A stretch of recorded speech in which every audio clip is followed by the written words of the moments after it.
Sobre esta cubierta principal se fabricó esta cubierta decorativa. Esta es la cubierta principal, su vigacanal.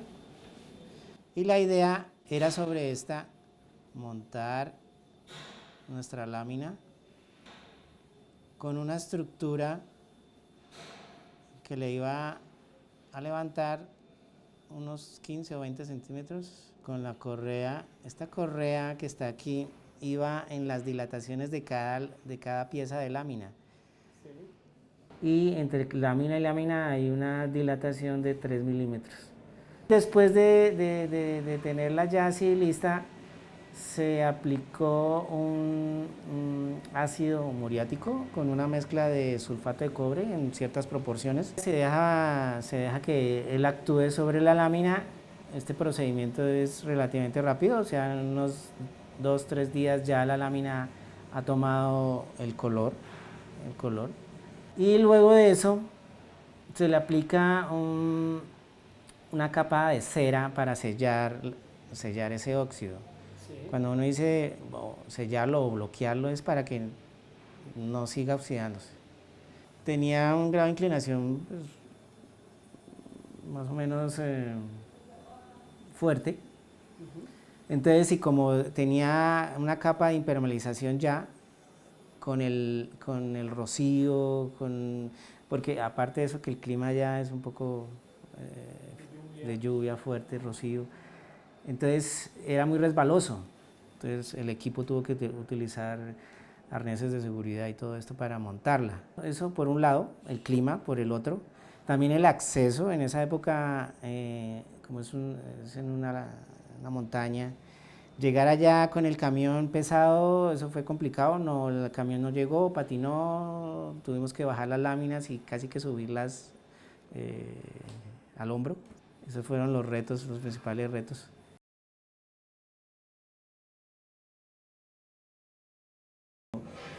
Cuando hacemos los planos de taller, tratamos de optimizar mayormente posible la lámina, o sea, inclusive los programas nos dan, el software trae ciertos programas de nesting para poder cortar y reutilizar.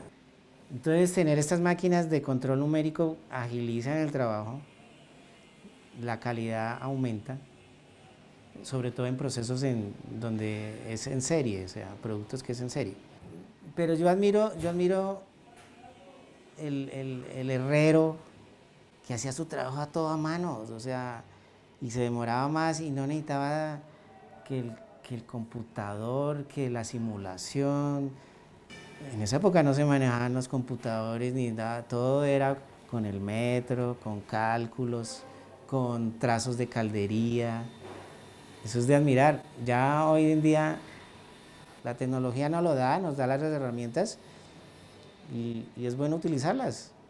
Hay nuevos procesos, sí. Procesos en soldadura, soldadura láser, por ejemplo, se está usando hoy en día para mejores acabados.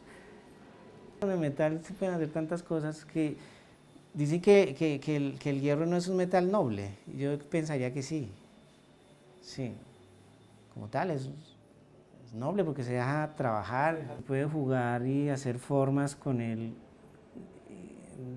y en la arquitectura mucho más, o sea, cualquier diseñador, cualquier arquitecto que tenga una idea que se pueda desarrollar, seguramente va a conjugar bien con el concreto, con el ladrillo, con la piedra.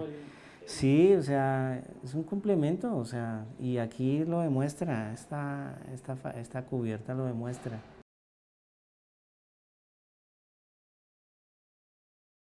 Viene el arquitecto, me presenta sus proyectos, sus planos, yo hago un presupuesto, trabajamos. Creo que no ha cambiado, o sea, ellos también tienen herramientas nuevas con las que pueden trabajar y agilizar sus procesos. Yo siempre he dicho que es bueno esa comunicación entre el cliente y nosotros, antes de iniciar un trabajo. ¿Para qué? Para que lo que él esté diseñando esté de acuerdo a lo que realmente se puede fabricar, porque es que a veces el diseñador o el arquitecto trae ideas que que seguramente se pueden desarrollar y otras veces no. Entonces uno les sugiere cambios o utilizar materiales diferentes. Y luego ya, ¿no?, la visita a la obra normal, toma medidas, verificación del área, cómo íbamos a trabajar, la distancia, todo eso.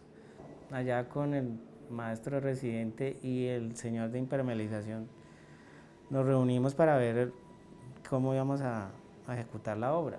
Entonces, primero íbamos a instalar la estructura de soporte, la que va retirada a 20 centímetros de la cubierta principal.